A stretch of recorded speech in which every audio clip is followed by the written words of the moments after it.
All right, everyone, thanks for coming out for the end of the year press conference. Just gonna open up about and stay on topic about crime in 2023. And our first speaker is Honorable Mayor Eric Adams. Thank you so much, and really thank all of you. Not only am I going to talk about crime, but I'm going to do a tour of your new shack space. It's more spacious, got windows. You know, you are a real benevolent police commissioner, finally being as inclusive as possible. Crime is down, jobs are up, tourism is booming. Over 60 million tourists. We said it from the beginning, if we make this city safe, it would become a field of dreams. We built it, and they're coming, and they're bringing their dollars with them. So Commissioner Shepard and Police Commissioner Caban, we just really want to thank you and this entire team that's here for their level of commitment and dedication to keeping the people of this city safe. And when we did our briefing at Times Square, there were many numbers concerned about the protests, concerned about people disrupting our ability to allow people to bring in 2024, and we were very clear that we were not going to allow anyone to disrupt our activities during January 1st, bringing in a new year, and that's exactly what we were able to accomplish. Not only did you get the message, but those who thought they were going to disrupt our celebration got the message as well. This is the finest police department on the globe, and no one does it better. You think about it, 2 years ago, came into office with a mission. Public safety is a prerequisite to prosperity. I said that over and over again, and we were focused on three main areas: making our city safer, making our city more economically viable, and making our city more livable. We call it the triangle offense: people, places, and public safety. The results are clear. I'll say it over and over again until we all believe it and see it and hear it. Crime is down, jobs are up, and tourists are back in our city. And we are continuing to roll out programs that make living this easier for residents and business owners. Today, we're here to talk about our efforts to combat crime. Let me start by reminding you, January 1st, 2022, shootings were spiking.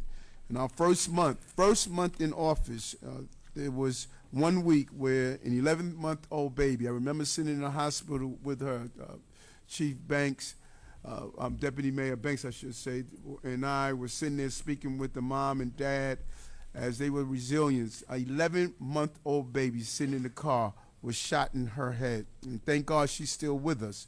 We had police officers who were being shot night after night, and it was all capped off with the double murders of Detective Rivera and Mora.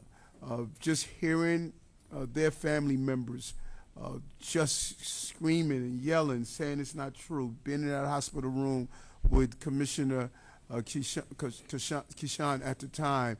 And I walked out of that hospital that day and realized that we were not going to surrender our streets to those who want to bring about violence, and watching the video of that execution of those two young officers. But our city is in a different place now. Where we were on January 1st, 22 is not where we are now. December 31st, 2023, it's official. Overall crime was down in 2023. The promise that we made and the promise that we kept is real. And a promise that has saved lives and laid the foundation for a full economic recovery.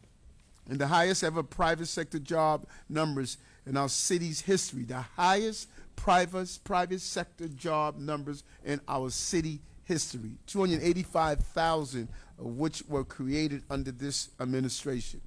When it comes to violent crime, the numbers are even more impressive. Both murders and shootings were down double digits once again in 2023. Murder down 12% and shooting incidents down 25%, the highest decrease in shooting incidents in New York City since 1995. And that built off a double-digit reduction that was already realized in 2022. Shootings were also down in all 5 boroughs in 23 as compared to 2022. And I just want to be clear, shootings were down not just in 1 or 2 boroughs, but all 5 boroughs. Additionally, 5 of the 7 major index crime categories were down against the past year compared to 2022. And transit, as a former transit cop, I want to thank Chief Kemper for what he did in the subway system. No one wanted to ride the trains in January 1st, 2022. But now crime has dropped in the subway system 2.6% in 23, and thanks to our efforts to zero in on grand larceny autos, we saw a major rise in arrests for grand larceny autos this year with almost 2,000 arrests, the highest numbers in 20 years, and an overall reduction in grand larceny auto in December.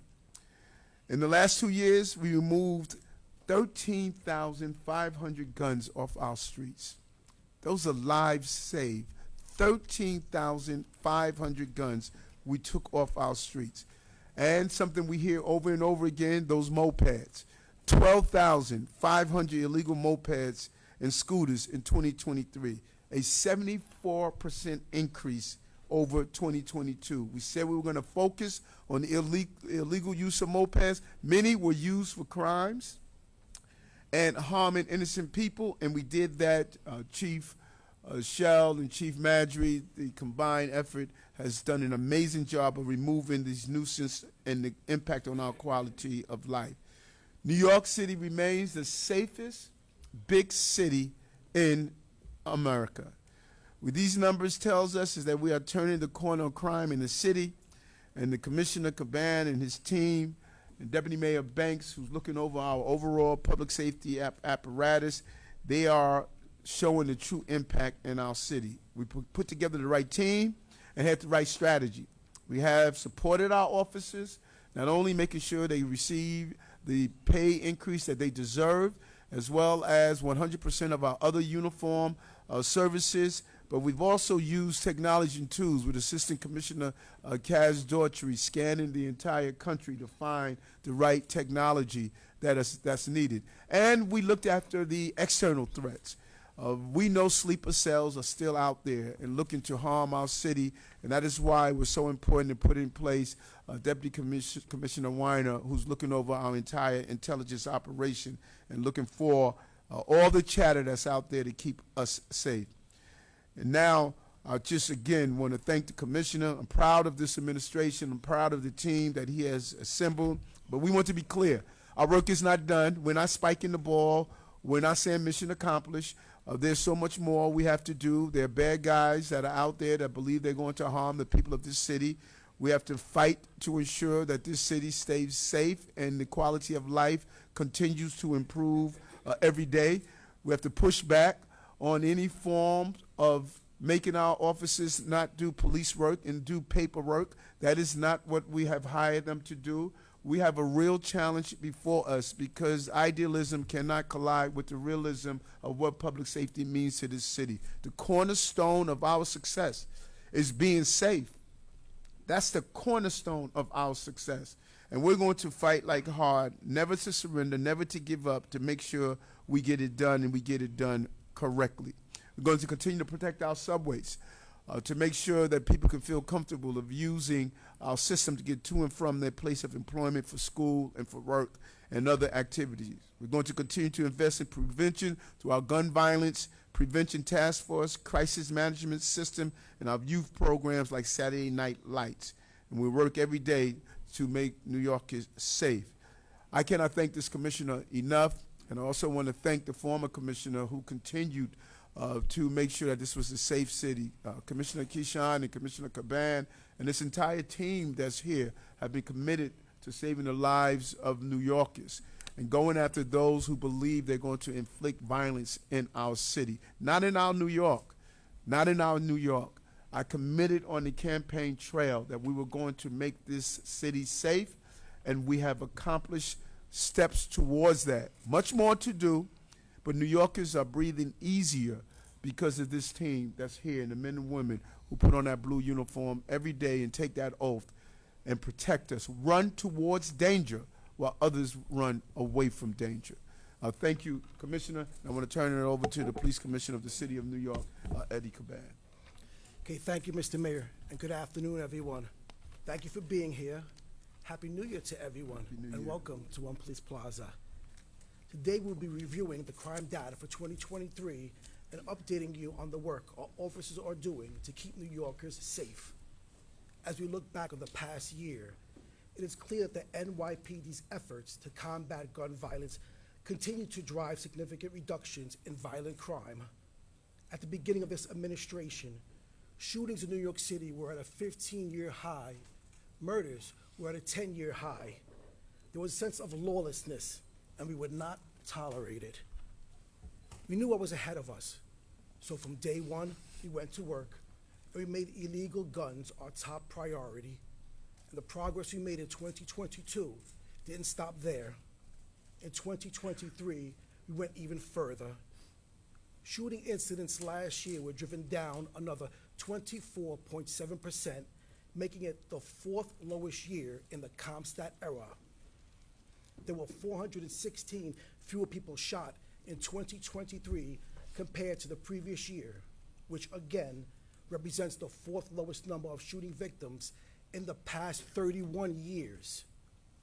The work of our sector cops, the FIOs, the NCOs, the Gun Violence Suppression Division, community response teams, neighborhood safety teams, and many others contribute to shooting reductions in every New York City borough. Your officers took nearly 6,500 legal firearms off our streets in 2023 and seized more than 13,000 and a half guns over the past 2 years. This intensive work against gun violence had ripple effects across other violent crime categories. Murders, which had risen for 4 consecutive years before this administration took over, fell another 12% from 2022, marking the 8th lowest year since 1993. And with declines in major categories, including robbery, burglary, and grand larceny, we pushed overall crime down in 2023. On top of that, crimes in our transit system declined another 2.6% compared to 2022, including an 8.2% drop for the last month of the year, extending the public safety gains we've made over the past 18 months in our country's largest and most traveled subway system. That is what we want to see, and we are extremely proud of the work our officers do every day. But of course, we're not finished, and we will never let up. Your cops continue to be out there in every neighborhood, taking violent criminals off our streets. This relentless, intelligence-driven work led to more than 53,000 major felony arrests in 2023, which is a 24-year high. So here's what it means. In a year when major crime was down, major crime arrests were up by nearly 12%. You have to go back to 1999 to get a similar number, a year that had nearly 70,000 more major crimes reported than we had in 2023. Not only that, in 1999, we had about 6,000 more uniformed officers on the street than we have now. So fewer cops, more felony arrests, and lower crime. That means our crime fighting is more focused, is more effective, and is making our city safer. But it also means your cops are in harm's way more than they have been in years. More arrests for violent crimes increase our interactions with violent criminals, and the result is a rise in assaults against our officers. This accounted for a significant portion of the increase in that felony crime category last year. But the message is clear. New Yorkers will not stand for crime and violence anywhere in their city, and the NYPD will always be there for them, making sure the safest big city in the nation keeps getting even safer. Now, as we look ahead to 2024 and beyond, we know that our department will face challenges. That is the nature of this job. But as always, your police department is prepared for anything. And with our team in place, we will meet every challenge head on. But we also know that public safety isn't felt in a vacuum, and that crime data is not the same as lived experience. So we will continue building and strengthening relationships with the people we serve, which is absolutely critical to everything we do. It takes all of us working together to get it done, and together, we will never stop fighting to make New York City better tomorrow than it is today. Now, I'll turn it over to our first Deputy Commissioner, Tanya Kinsella, who will get some further details. Tanya? Thank you, Commissioner. Good afternoon, everyone. Fighting crime and keeping all New Yorkers safe is the dedicated mission of the men and women of NYPD. Our officers are always on the ground working hard to build trust and strengthen relationships in every community that we serve. As a result of this approach, the NYPD is is the most restrained police department in the nation. In 2023, the NYPD responded to more than 5.5 million calls for service in a city where is 8.3 million residents and millions more traveling each day to work or visiting. And all of those are millions engagements between the public and the police department with 34,000 officers. There was only 30 times of adversarial situations where officers had to fire their gun in 2023. That's 6 fewer times than 2021. That's 10 fewer times than 2022. This means that when someone calls 911 in New York City, more than 99.9% of the time, there is no shooting by police. This is due to our continuous in-service training that focuses on enforcement encounters, which teaches our officers de-escalation techniques and other alternatives than using force. And our detailed use of force policy holds each and one of us accountable for our decisions and our actions. As we look forward to 2024, the NYPD will continue to evolve and build upon this foundation to ensure that policing in New York City remains equitable, just, and where we will never sacrifice transparency and public safety. Thank you. I will now turn it over to Chief LePetru. Thank you, Commissioner. Just to highlight some of the crime data that the police commissioner and the mayor spoke about, and obviously when we talk data, we're talking victims. So when you look at the 409 less victims of major crime in New York City, a lot of people might say, well, that's not that significant. Well, let me just take you back just a year or two ago. For the first 6 months of 2022, New York City saw 17,000 more victims of major crime. For the first 6 months of this year, we also saw a small increase of about 800 victims. But for the last 6 months of this year, we have over 1,200 less victims of major crime. The mayor talked about 416 less victims of shooting violence in New York City. I'll just take you back 2 years. 726 less victims for shootings. 2020, 719 less victims of shootings. Talk about gun arrests. We also, when we talk about gun arrests, we always talk about the flow of guns into New York City. Well, you know how you disrupt the flow of guns into New York City? You have the 4th consecutive year of the highest number of gun arrests since 1996. That's how you disrupt the flow of guns in New York City. Robberies, 52%. I've been looking at this for a long time. 52% of robberies have an arrest or have somebody that is wanted this year. The NYPD made over 11,000 robbery arrests. You got to go back 12 years to have a higher number of robbery arrests. Burglaries, 2,000 less burglary victims. We could times that probably by 4 or 5. We're down about 1,000 residential burglaries. We all know residential burglaries just don't touch one victim, it touches many. When you look at burglary arrests, though being down 2,000 victims, we have more arrests.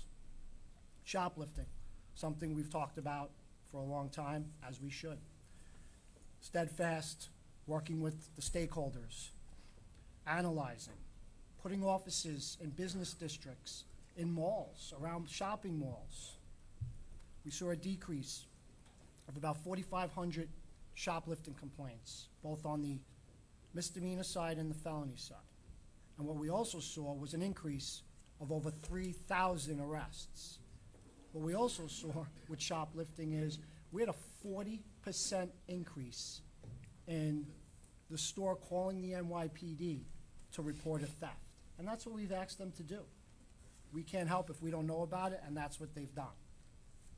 40% might seem low to somebody, but this has been increasing year over year over the past 3 years. 40% of our shoplifting arrests have been cleared by, shoplifting complaints have been cleared by an arrest. We've asked our detective bureau, our detective squads, to take an active role, not just in felony shoplifting, but also identify patterns of simple petty larcenies, though it's not simple to the store owner or store worker.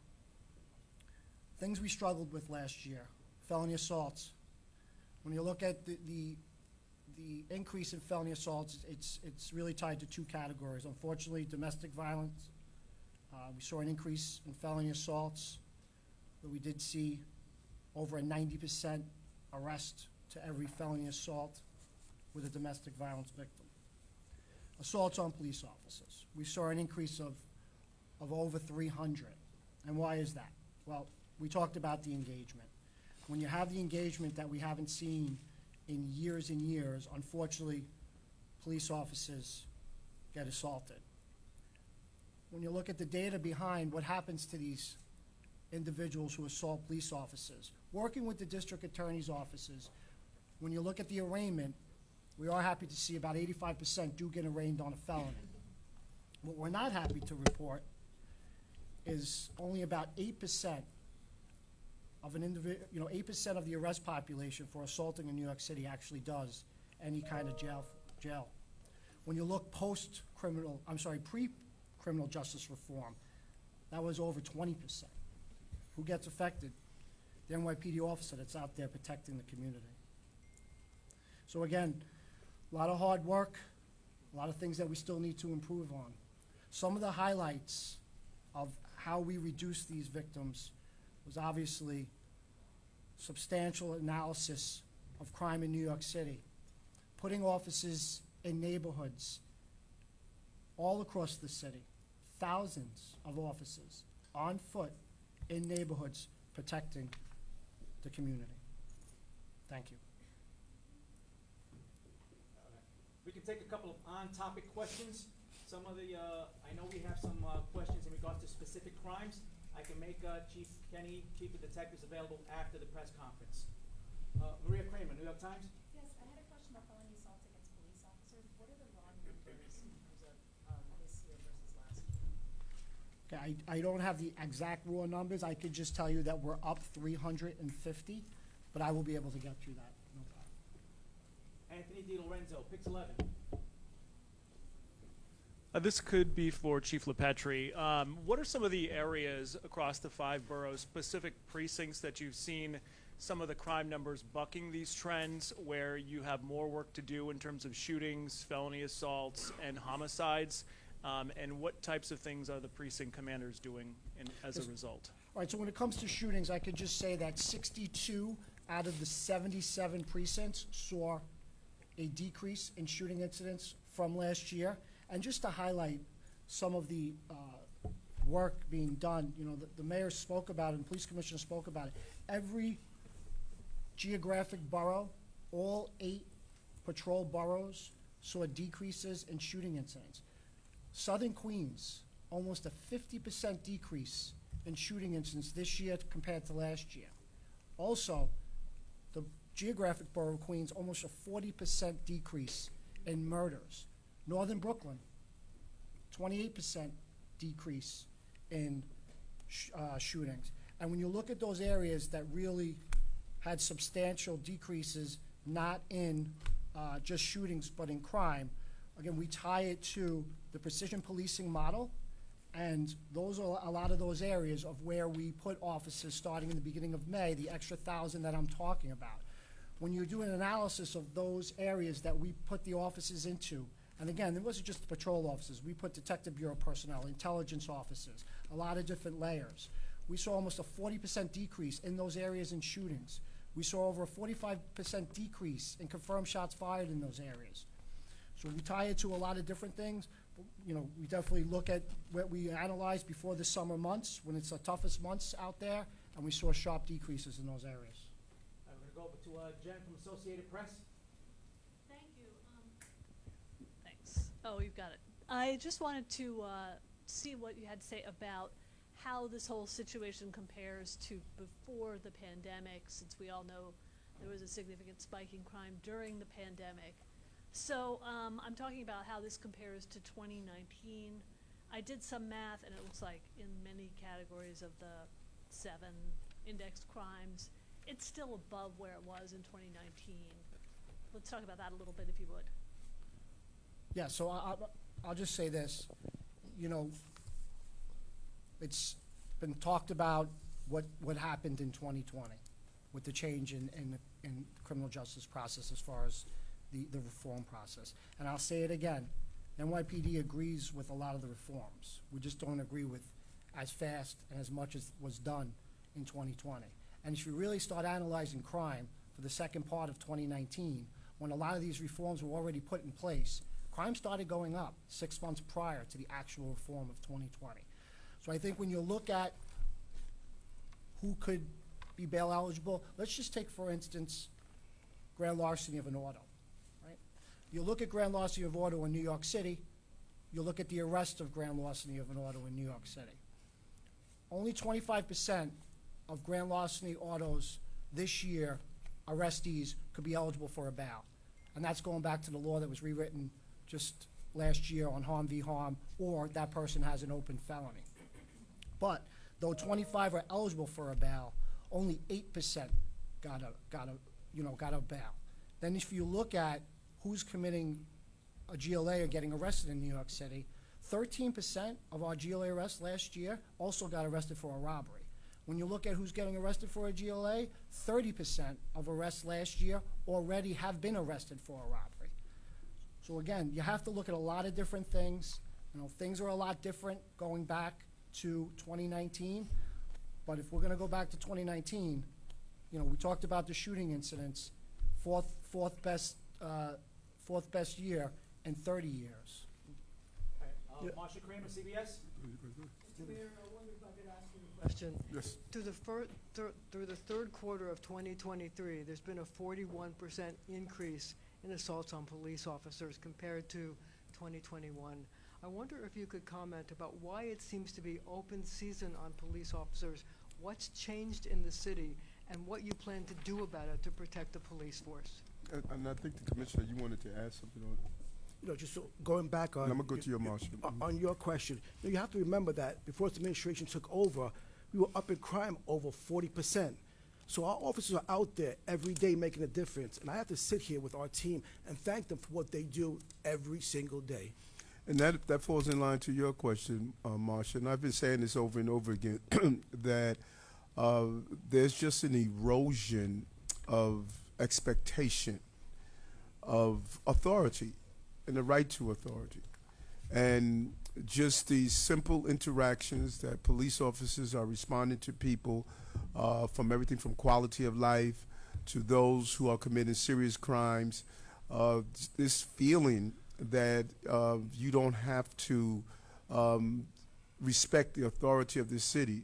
I'm sure if you were to do an analysis on you know, some of my educators, I speak with them and they tell me that, you know, some of the lack of authority, respect for authority in our schools, you know, so there's just this attitude of a small number of people who are repeated offenders that believe that they don't have to live in the city of order.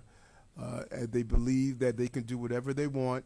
And who is the person that's telling them that, no, you can't do this? This is something that is not acceptable in our city. It is the men and women who are police officers. And then you're dealing with, you know, we have, you know, a real, you know, some of the laws that people believe they could do these assaults. I think Chief LePetri laid it out. When you do these assaults and you're out the next day and you do them again, sometimes we have a crime on the assault of the police officer, and I will tell the commissioner, can you send me, let me look at their rap sheet, and you'll just see that there's a pattern here. Are you really talking about laws that are passed by City that are contributing to this sense that it's okay to assault a police officer, the person who's trying to establish order in the city? Well, I think it's more than that, and it is not an indictment on every council member and every lawmaker, et cetera. I speak with the chair of the Public Safety Commission Committee in the City Council, who is a strong believer in supporting police. I speak with my colleagues in Albany and the Senate. The narrative of our city is hijacked by a numerical minority. I keep saying this over and over again. They are this small group of people that are trying to implement rules that have been implemented in other cities, and we see the result of those cities. And I'm saying to New Yorkers, and I'm saying to lawmakers who have a common sense approach, we cannot allow these rules to come into our city. And one of the parts of this philosophy that they have is that we don't hold people to a high accountability when they assault. Law enforcement agencies, probation, parks enforcement, correction officers.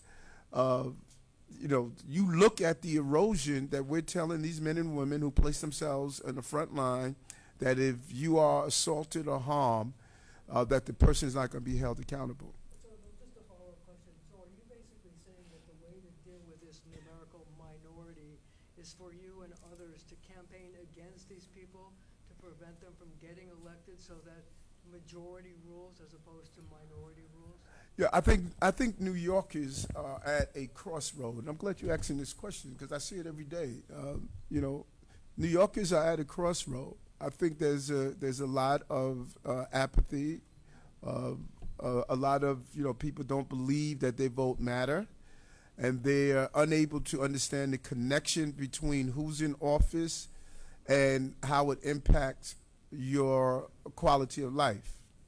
And I think New Yorkers are going to really regain who we are as New Yorkers. The everyday working class person that wakes up, that takes that subway system to work, that want their child to be in their school safe. That is who I represent. And we need to start asking this small group of people in the city, and they're the same people. We see them over and over again. They introduce the same bills over and over again. I find it astonishing that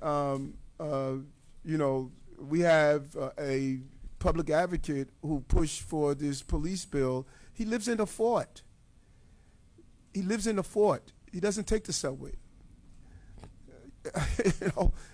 So to be able to advocate to erode the ability of police to do protection when you have an entire army protecting your family and you drive around with police protection. And I don't know when the last time he was on the subway system. So are you going to campaign against these people? No, I think the people have to make a determination of what types of rules they want in their city. Walk across the Brooklyn Bridge today, whoever didn't. Go look at that Brooklyn Bridge right now. That Brooklyn Bridge is representative. That's the symbol of what I believe our city should look like, that our police are doing. That Brooklyn Bridge today, that's clean, that's clear, that does not have people lined up on both sides, that are selling every and anything. That's a symbol to me. When you ask me, what do I believe our city represents? The Brooklyn Bridge is. Today is Wednesday. Monday, that Brooklyn Bridge looked like what other cities look like. Today, that Brooklyn Bridge looks like what New York City is going to look like. And there are those who are saying, we want to turn that Brooklyn Bridge back. And that's what New Yorkers need to ask. That's what I'm saying to New Yorkers. Do you want a city where people are putting on a tent in front of your home? Do you want a city when you come out with your children and someone is injecting themselves with drugs on your stoop? Do you want someone defecating in your backyard or on your school ground? Do you want someone riding a scooter up and down the block and don't even care if they're on the sidewalk or not? Do you want someone blasting music in front of your home? You want someone playing dice in front of your home? Someone doing robberies and they're out the next day? That's the question that I'm asking. And, I'm not unclear. I've been clear from the beginning. I protect working people in the cities, that they're not victims of crimes, and that's what this commissioner and his team has done. Before we take the next question, can Chief Sal, can you just jump in real quick as we talk about the volume and the type of work that we're talking about that was being done out there by the cops? All right, so I'm going to talk about, good afternoon, happy new year, everybody. I'm going to talk about quality of life enforcement. Quality of life enforcement in the city. Just in terms of summonses being written by our officers out there, summonses being written in terms of what the public wants. Drinking in public, urination, bike on sidewalk, reckless driving, illegal scooters not registered. We have a 75% increase in those type of summonses. That's quality of life enforcement. That's what our cops are doing. In terms of the #1 complaint we get citywide, the illegal mopeds, motorcycles, ATVs, unregistered, hurting people. We've confiscated, along with those bikes, we're going to add on to this number the ghost cars, the paper plates, and the plate covers. We've taken about 27,000 off the street this year. When you combine that with last year's efforts that we kind of got started late in the summer, we're at 45,000 of these vehicles taken off the street. And there's still work to be done, because when you look at crime patterns, it's a crime that occurs by the same person or persons more than twice.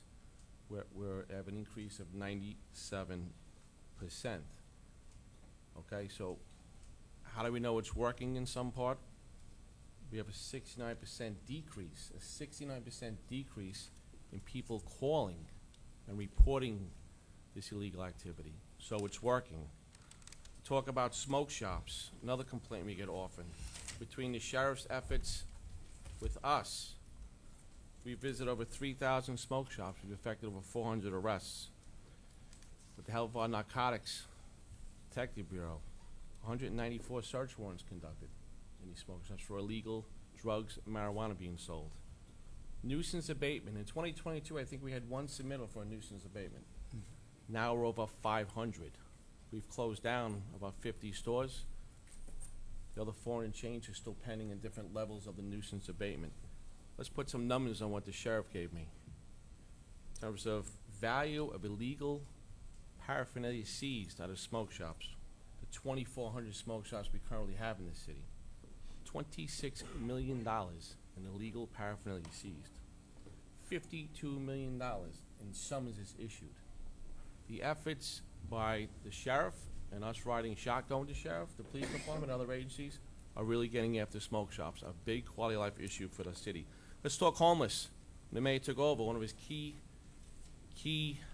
initiatives. This year, our homeless encampment task force, we cleaned up over 5,300 encampments. Now, I don't see a lot of them anymore, and I'm sure you don't. We've had a 30% reduction in calls from the public about encampments. So it's working, quality of life. Illegal vending, counterfeit property being sold from our business improvement districts, our canal streets, our Times Square. We've done dozens of operations and seized a street value of over $220 million in counterfeit illegal vending. So these are quality of life complaints that we receive constantly. These are our #1 complaints. As I clearly just demonstrated to all of you, we are addressing that. I just want to get that out in terms of quality of life enforcement. We're gonna go to Tony DiStefano. Yeah, Chief LaPetri alluded to this, and I think the mayor and police commissioner also talked about the increase that is persistent in grand larceny auto. If you're a working person in the city, you drive to work, you lose that car, essentially you're screwed, to put it bluntly. What initiative is the department going to have going forward into 2024 to tackle this issue of grand larceny auto? Sure, Tony. I'm sorry, before we answer that, because what you said is so important. This is another city in America. This is another city in America.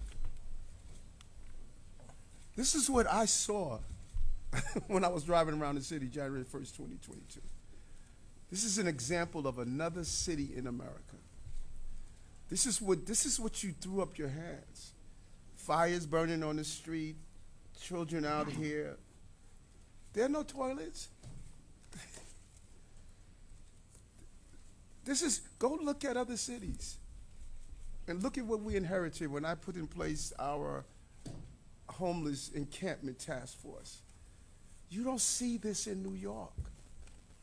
And there are those who say, I'm harsh because I don't allow this to exist. That's what I'm fighting against. You want this in front of your house?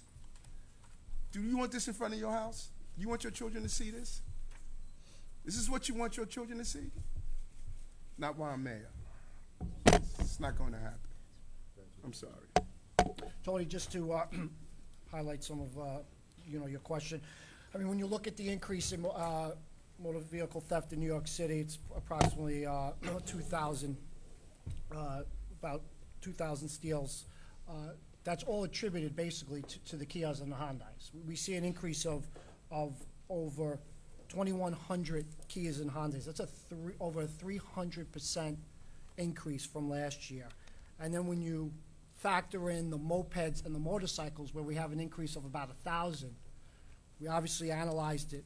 We've obviously leveraged the auto dealer, the auto industry when it comes to those types of vehicles. We've through our legal, through the mayor's office, we've had conversations with them about the software issue. We've also have tracked where these vehicles in New York City are mostly registered via a zip code, and we used our crime prevention to go out to those residents, to go out to those registered owners' residents and speak to them about getting the software upgrade. So there's a crime prevention component. We've tasked some of the best officers out there that's done very good work. We've moved them into specific auto larceny units, mainly in the Bronx and Queens North, where we see a majority of our auto thefts. We've tasked our detective bureau to be more active in the investigations of auto theft. Years before, the Detective Bureau was a very tight process of when they could investigate auto theft. We've loosened that process, where if we see a video or things of that nature, traceable property inside the vehicle, the Detective Bureau, the precinct detective squads will then take a case on that. We've analyzed where these vehicles are being stolen from, obviously, but also where are they being recovered. We see more and more vehicles being recovered outside of New York City in places like New Jersey and Westchester. We've also seen an uptick in organized crews. So we've tasked our auto crime division to really focus on the organized crews of auto theft, where they haven't done that so much in the past. They're doing that more and more. So again, that's just some of the highlights of what we're doing to combat auto theft. And it is a struggle, but again, that there has to be some kind of consequence when you get arrested in a stolen vehicle. Arrests for grand larceny of auto were up almost 50% this year compared to last year. And like I already spoke about it, on the surface it is not a bail eligible offense. There are small times that you can be bail eligible, but it's not being used for any kind of consequences right now in New York City. And the people that are getting arrested for grand larceny are committing robberies in New York City. Thank you. Juliet Papa, 1010 wins. Yes, Mr. Mayor, for you to follow up on quality of life pertaining to shoplifting. That affects everybody, the customer, the worker, the manager. When will there come a time when Dwayne Reed and CVS doesn't have to lock everything up anymore? Yeah. That's the mere fact that they do is a state of surrender, and we did our shoplifting task force held it at Gracie Mansion. I sat in, the AG sat in, the DA sat in, and we did a full frontal assault. Chief LaPetra, you want to go into some of the shoplifting stuff there? Yes, Mr. Mayor. So 25,000 shoplifting arrests in New York City this year, 25,000. Again, an increase of over 3,000 last year. I'm part of the mayor's task force with shoplifting. We really have had great conversations with stakeholders, whether it be Rite Aid, CVS, target at the highest levels. I know the police commissioner has been at those meetings. Obviously, I've been at those meetings. We've identified corridors where we see very dense shoplifting crime. And what we've done is, and this is something where we really have not done this over the past few years, we always identify, not always, but we really identify, you know, where can saturated foot patrols affect communities, and we really look at a lot of street crime, shootings, robberies, things of that nature. Well, we changed our tactic this year, and we put them in business districts. East Fordham Road in the 4-6, Church Avenue in the 6-7, Picken Avenue in the 7-3. Areas that you might not see officers there for retail theft, but that's why they were there. The holiday season, officers in and around 6 major malls, inside and outside, around the parking, the parking areas.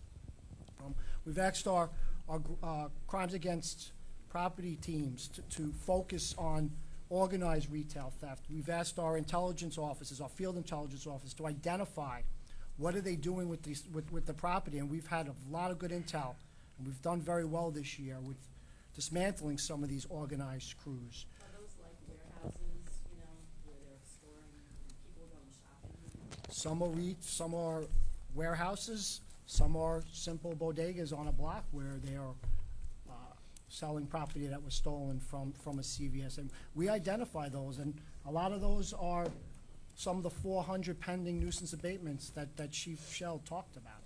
So there's a lot of different layers to shoplifting. But again, our response times are the best that they've been. Our clearance rates are the best. But I will tell you, we have a lot of work to do.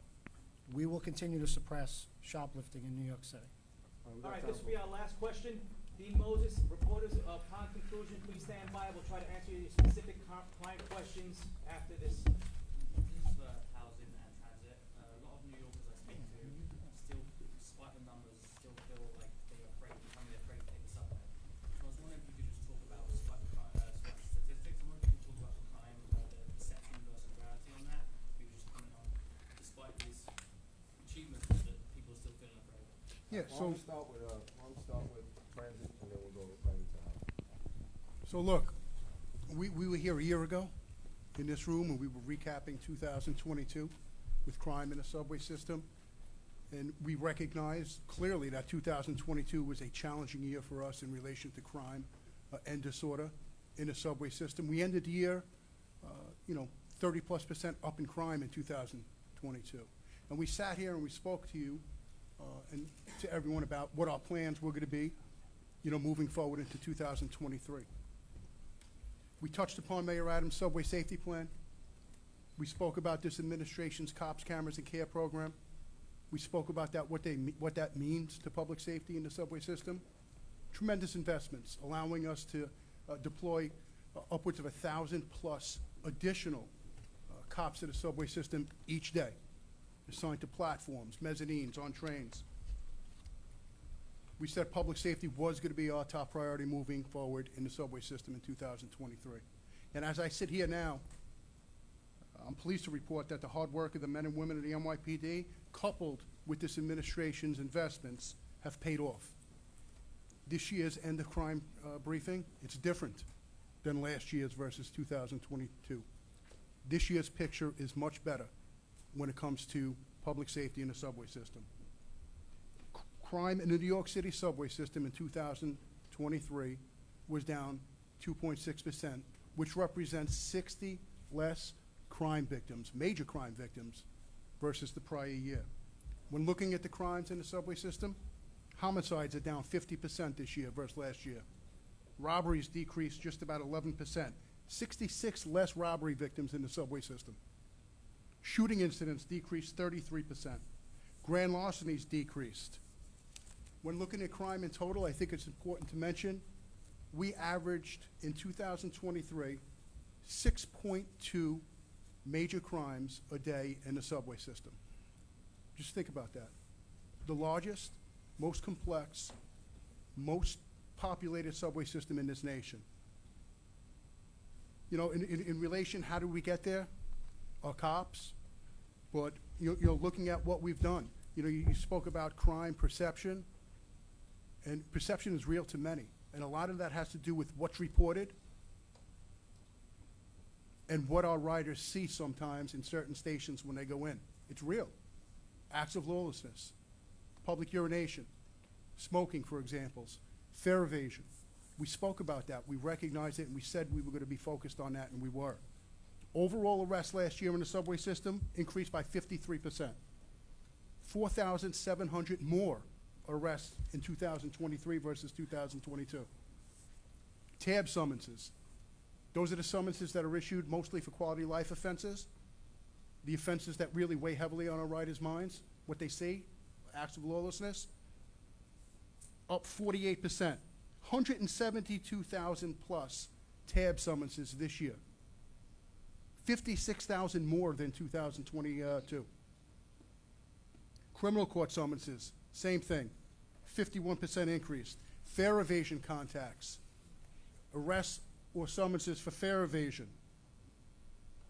we're up 47% this year versus last year. 132,000 plus either arrests or summonses for fare evasion last year in the subway system. Just to put that in perspective, that's 42,000 more in 2023 than the year prior. When it comes to ridership, well, weapons up, every weapon category, guns, knives. And when it comes to ridership in 2023, it's pretty clear. Subway system's back. We're averaging just about 4.1 million riders a day in the subway system. Just to put that in perspective, that's more riders a day in the subway system than the entire population of Los Angeles in a day. Think about that. All right, we'll move on to housing. Thank you. So the Housing Bureau has taken a very major and active role in reducing the shootings, as well as Chief LePetri spoke of. Housing Bureau counts for 28% of the reduction of shooting incidents within housing itself. That's a raw number of 64, down 161 versus 225, and the same as Chief LePetri spoke of, across the board, all three of our boroughs are all down, with Brooklyn leading 57 versus 99. They're down 42%. And just to touch on the crime, although we finished 4 out of the 7 major categories, with increases just showing slightly in felony assaults, burglaries, and GLAs, which is our largest increase we've seen in the current 28-day. We're down in felony assaults a little bit over 1%, and down in GLAs a little bit 4.5%. So we're heading in the right direction, and we can hope to continue this into the 2024. Crime is down, jobs are up, tourists are back. All right, Our city's back. What we're going to do is we'll have Chief LePetri hang for about 5 minutes. Anybody